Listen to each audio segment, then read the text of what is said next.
Alexei was playing in the park when he slipped on the wet grass and fell, hitting his knee. He cried, but his nannies looked him up and down and concluded that he was okay. A few hours later, the poor little boy's leg had swollen from internal bleeding. The doctors, having exhausted the full scope of their medical knowledge, made the difficult decision to tell Alexei's mother and father that there was nothing left they could do. Alexandra, Alexei's mother, is desperate. She's likely clutching a black beaded religious necklace called a chakhi and begging God to save her son. Alexandra and her husband decide to summon a holy man because they need a miracle. They send a telegram to one such man named Grigory. Grigory has known this family for 2 years at this point, but tonight is his first real test, the first big opportunity to show that he is the real deal. After a 30-minute train ride, he arrives on site. Upon entering the nursery filled with doctors and caretakers, 2 distraught parents, and a 3-year-old in unspeakable agony, he doesn't flinch, he doesn't falter. He calmly and confidently tells the eager mother, "The little one will not die. Do not allow the doctors to bother him too much." She obeys. He then turns to the afflicted child and begins praying over him.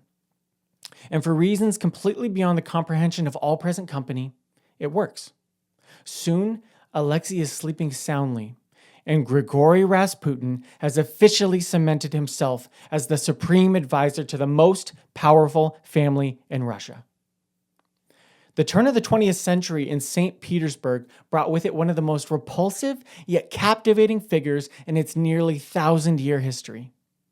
Grigory Rasputin, or simply Rasputin, as he is better known, began his political career as a semi-literate Siberian peasant who largely refused to bathe, belonged to a religious sex cult, and had abandoned his wife and children.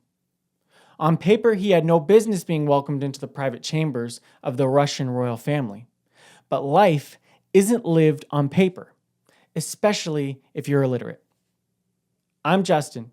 I'm an AI data scientist, and in the next few minutes, using Rasputin as a case study, we're going to accomplish 3 things. We'll understand how the subconscious mind is so powerful when used by someone who understands it. We'll show how large language models actually function in a similar way and what that means for getting more out of them.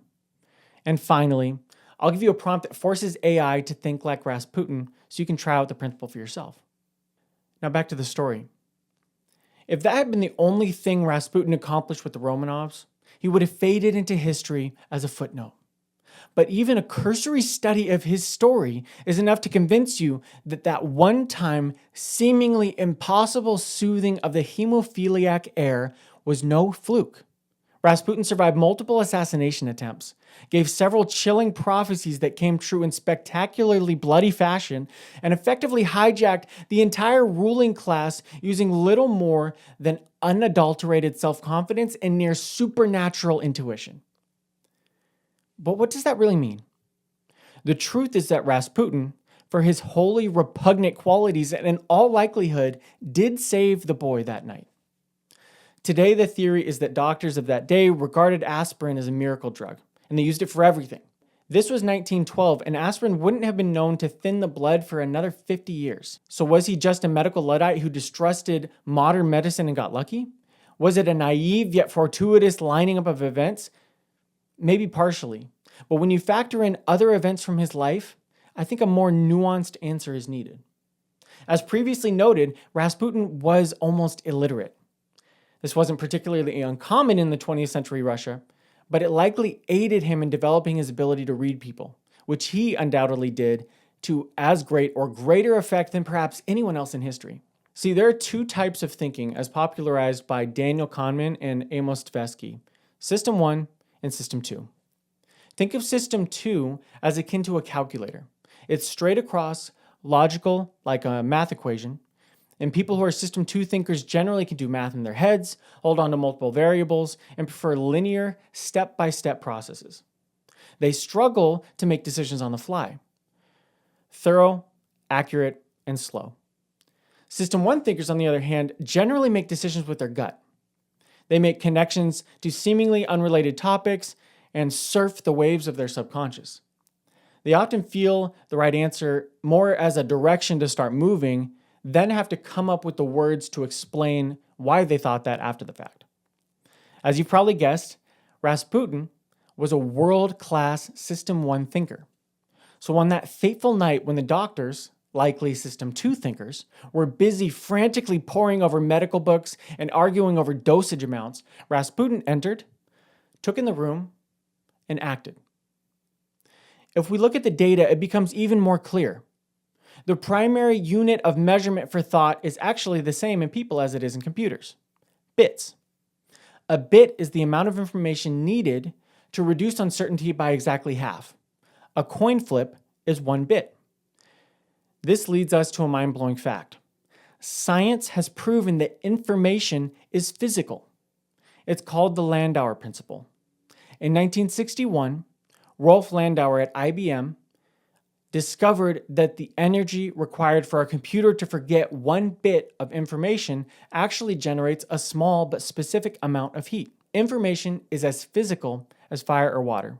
Now here is the crazy part. Have you ever felt like you've understood something without being able to explain why? Chances are this came from your subconscious mind.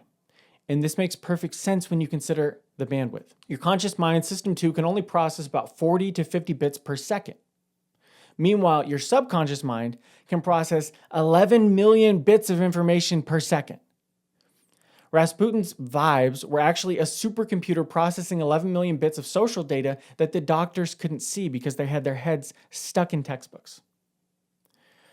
But this isn't to say you should exclusively operate with your intuition. Rasputin eventually led the monarchy to ruin because he tried to run a government on vibes alone. You need balance. And in the age of AI, getting that balance right is critical. Why? Because AI is patterned after the human brain. It has subconscious thinking as well, but it's known as latent space reasoning. It makes connections between long strings of numbers representing all manner of things in the real world. And AI also has its own version of System 2 thinking called chain of thought, or COT for short. But here's the most important thing to remember. Just like human thinking, the process of converting subconscious vibes to words is known as a lossy compression. Rasputin probably couldn't have accurately explained how he knew what would save Alexei's life.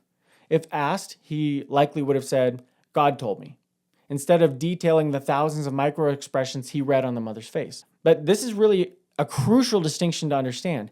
AI was trained on words, lossy compressions all over the internet, and not the raw experiences those words were based on.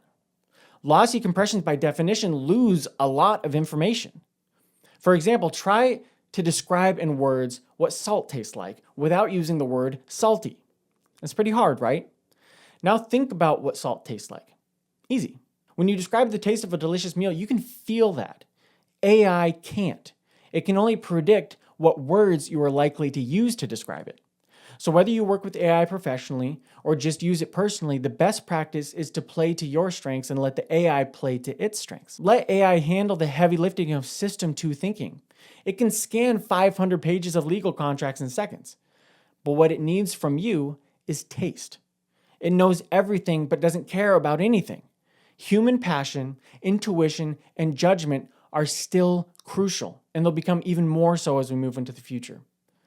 So we've talked about Rasputin, System 1 thinking, and why your gut feeling is actually a supercomputer processing 11 million bits of information a second that AI can't touch.